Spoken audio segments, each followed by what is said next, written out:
Градоначалникот на Ѓорче Петров Александар Стојковски денеска го посети сензорниот центар во градинката Росица, објект Пампурче, прв од ваков вид во државата кој беше отворен пред неколку месеци.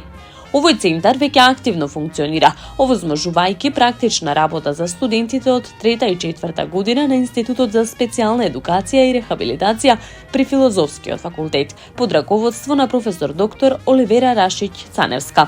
Студентите секој вторник работат директно со дечињата кои имаат пречки во развојот, со цел да се поттикне нивното понатамошно интегрирање во образовниот процес, сподели Стојковски на социјалните мрежи.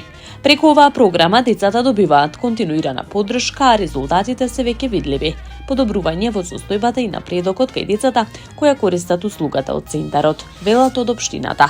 Градоначалникот Стојковски изрази задоволство од успешната реализација на овој проект, истакнувајќи ја важноста на ваквите иницијативи за унапредување на образованието и грижата за најмладите.